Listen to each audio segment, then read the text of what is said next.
Good evening, everyone, and welcome to tonight's episode of The Widow's Peak. I am Audrey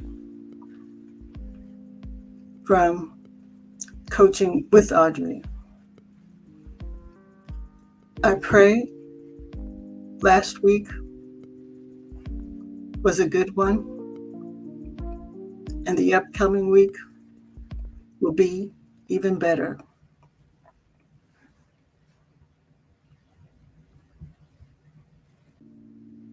Tonight, I want to talk about the period right after death and before the burial. In the Jewish culture, this time is known as the Ananuic period.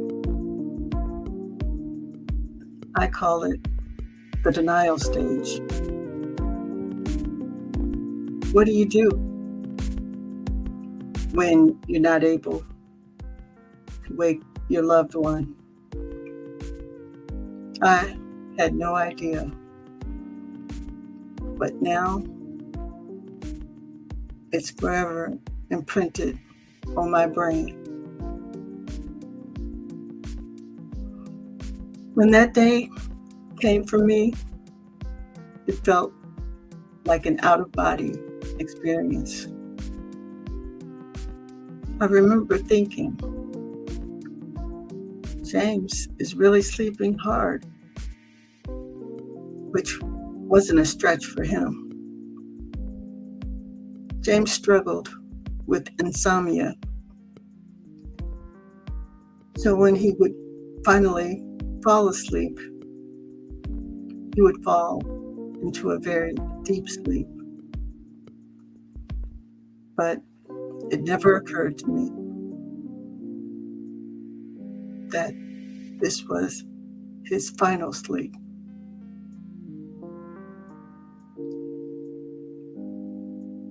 When I came to that realization, I thought, what was I to do? What was my next step? My next step was to call 911.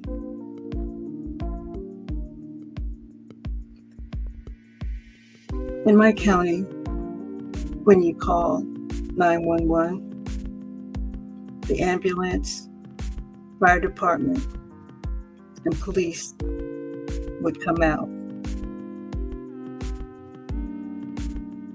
The 911 operator stays on the line until someone gets there. I must say, the 911 operator was extremely nice. She walked us through the steps to perform CPR. Although we know, and we knew then, it was useless. But because we wanted to believe that this whole thing was a dream,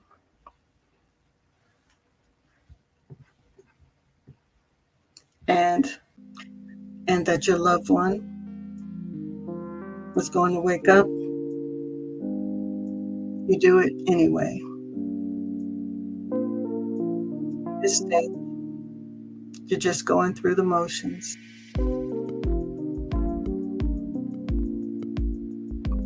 After the paramedics arrive and your loved one is pronounced DOA, the police take over. When someone dies at home, there has to be an investigation to make sure there was no foul play. I was really upset about this, that I would hurt my husband. They even had me go into another room and ask me all sorts of crazy questions. I thought they were crazy because I couldn't understand why they were asking me. Then it hit me. Do you think I did something to my husband? Why would I do that? The officer replied, "Ma'am, we have to. It's routine." After the initial police investigation, the coroner is called, and they come out to make the determination as to the cause of death and whether an autopsy needed to be done.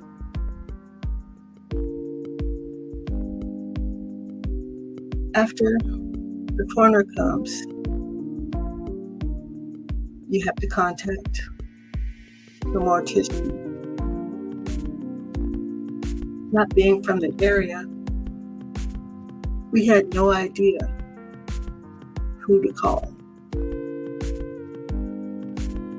But when we moved from our home, we had talked to our local mortician there because we knew that we probably would not be in the area when we passed. So we had asked, what's the steps for us to be transferred back to Virginia?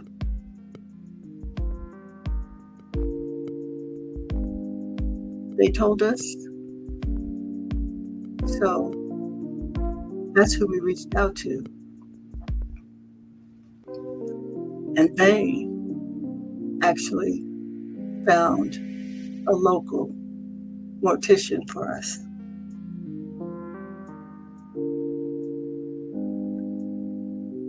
The mortician came to prepare the body. They allowed us to spend as much time as we wanted with our loved one. They even allowed us to help them prepare the body for transport.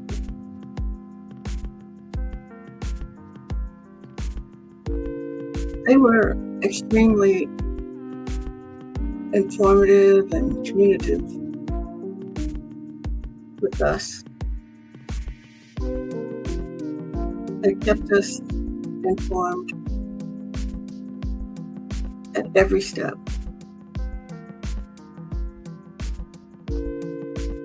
Because my husband was being transported out of state, he had to be involved. And the local mortician did that for us. They actually coordinated the transport, scheduled the flight, and the pickup. My local mortician and my mortician from home did a great job working together. My mortician from home actually sent me a checklist of things that I needed to do, people I needed to contact, information that she wanted. She wanted to be sure that the services were personalized and represented my husband in every way.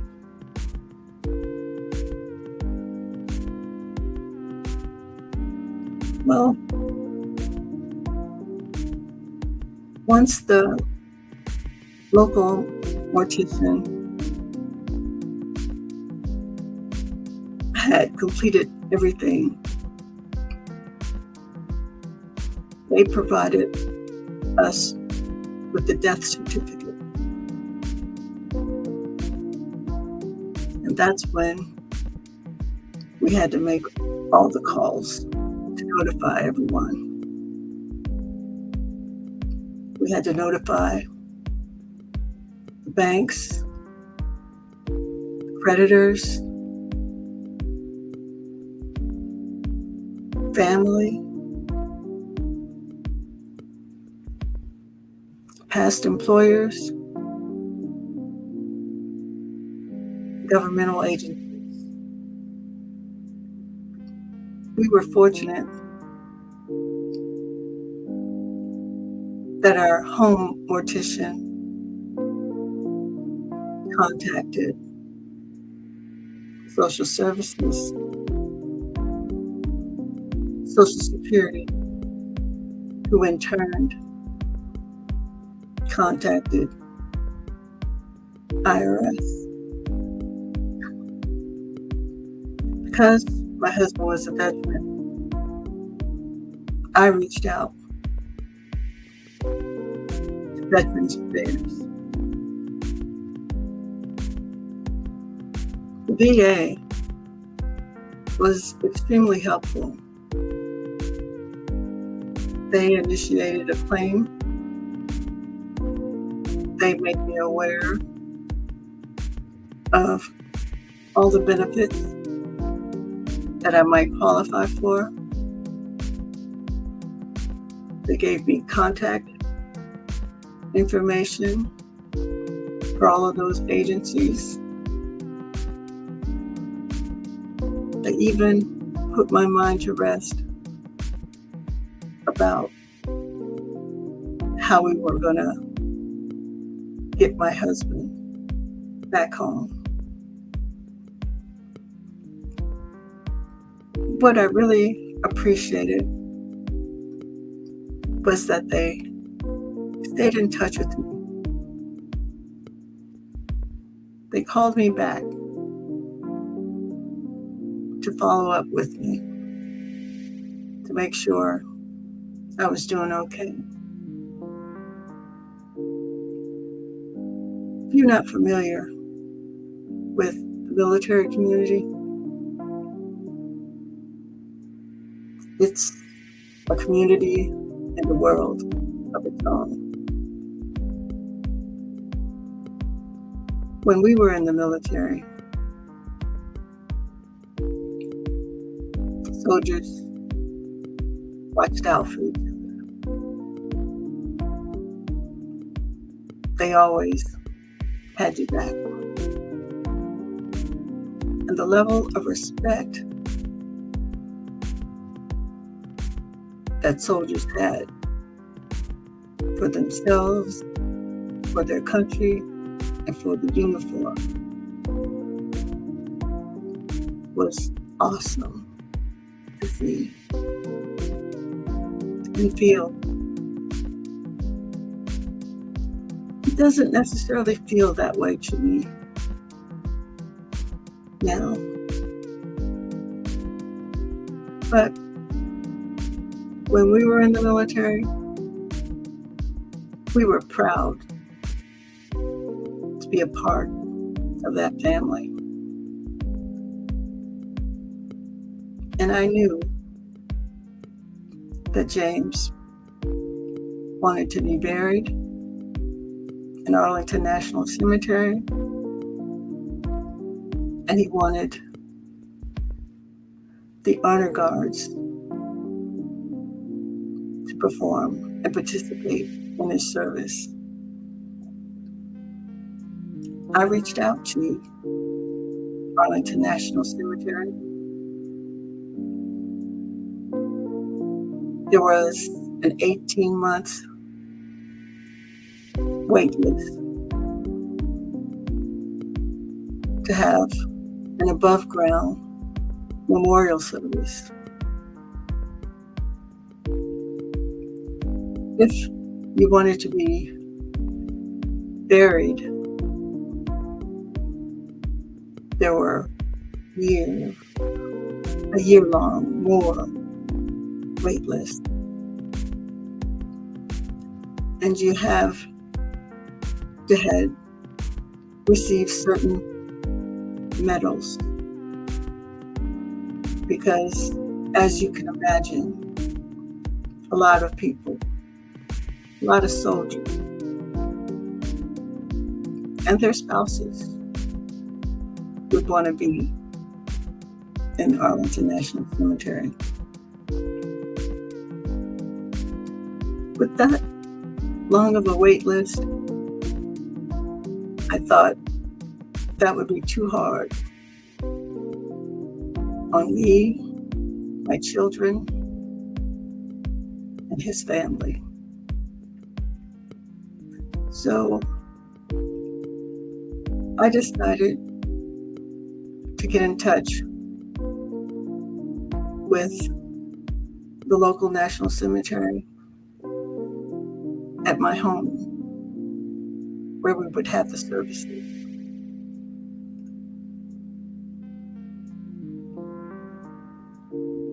And they, along with the funeral director there, coordinated the scheduling of the burial service, reached out to the honor guards, and really took a lot of the stress from me. Our home funeral director was in constant contact with me, either through email or the phone. We were able to plan his service, print the programs, talk with the pastor of the church where we would be holding the service, and reaching out, as I said, to the honor guard and to the newspaper. We were really able to plan his services and everything before I arrived back home. Actually, before the body arrived back home. We were able to do everything except choose the casket and the flowers. I opted for the casket to be draped with the American flag. Because, again, that's what James had told me he wanted.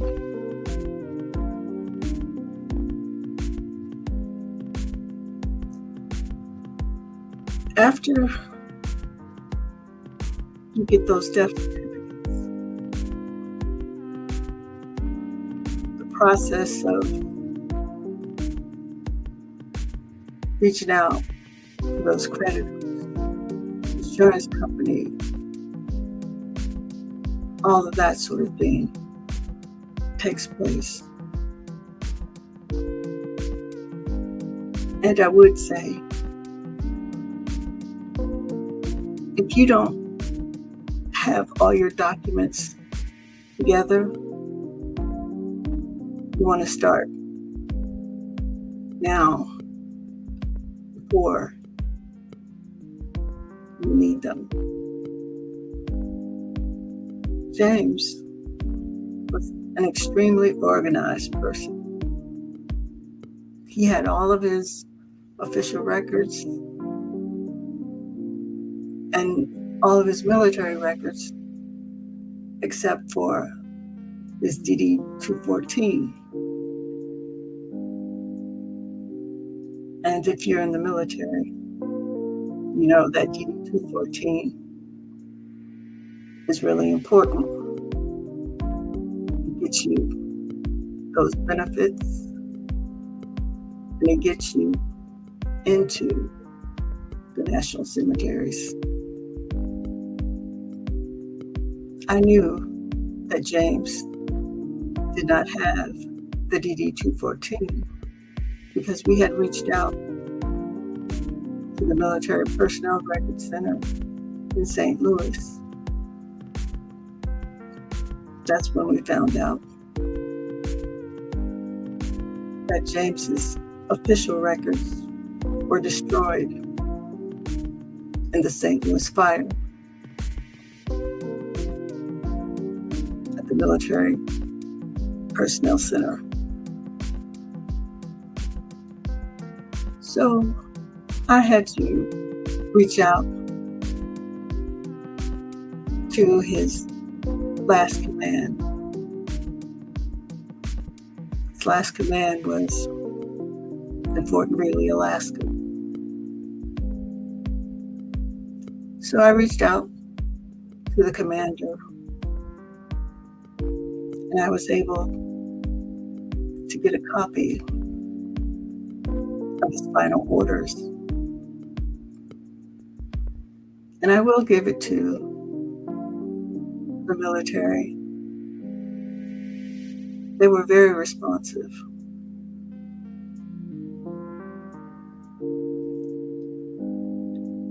They even gave us information on insurance benefits, JAG, any organization that they thought might be able to help us. We got it without asking, because we didn't know what we might need.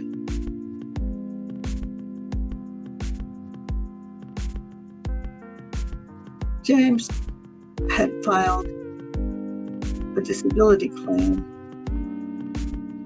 so I had to follow up that department as well.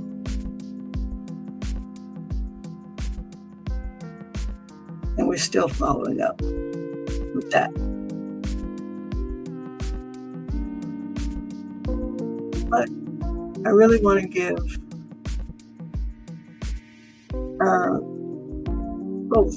both the local mortician and my home mortician their props. Because, as I said, they handled everything extremely professional. Both were very thoughtful and respectful of my husband and our family.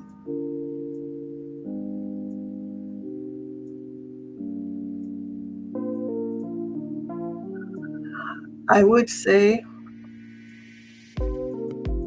any and everything that you can do beforehand, you should do. Because when the time comes and you need the service, you may not be in your right mind. And you may overlook some very important details. And you may miss out on some benefits that you qualify for. There are a couple of tips I would say to consider. And even though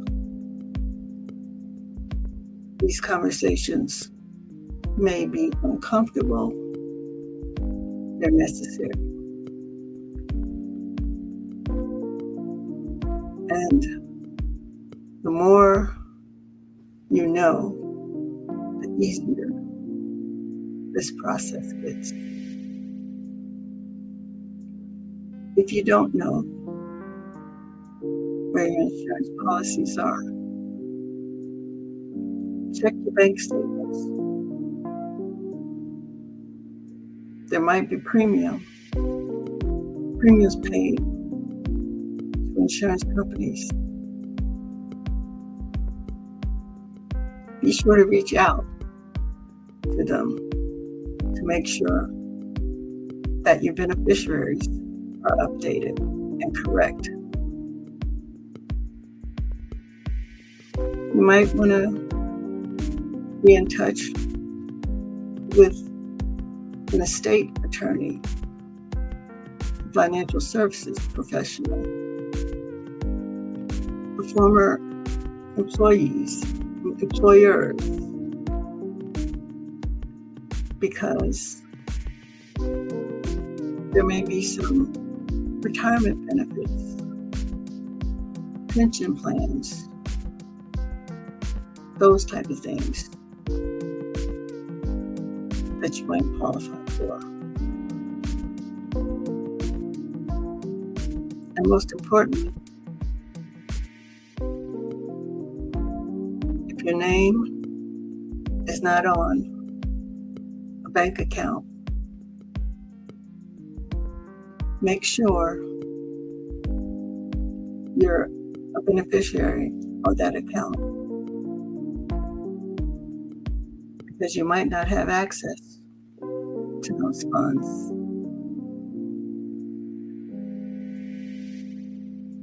And as young people, we don't necessarily think about death and dying. But we need to prepare a will. The will can eliminate some hard feelings and misunderstandings. So as I said, pre-planning is the key.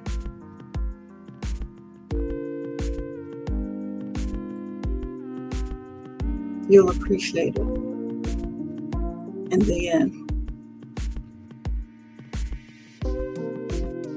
Well, that's all I got.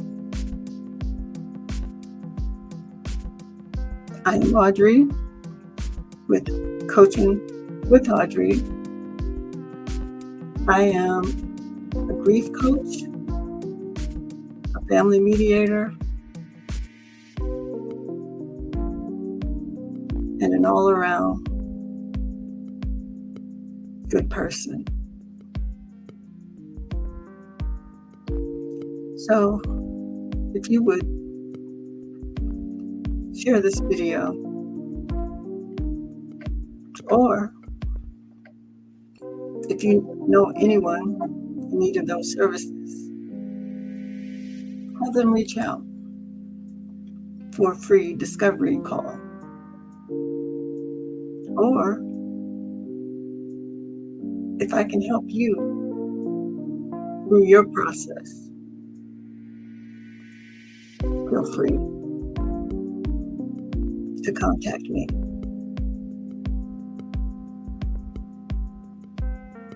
I want to wish everyone a good night and peace and blessings to all. And to my love, James. Rest well until we meet again. Love you.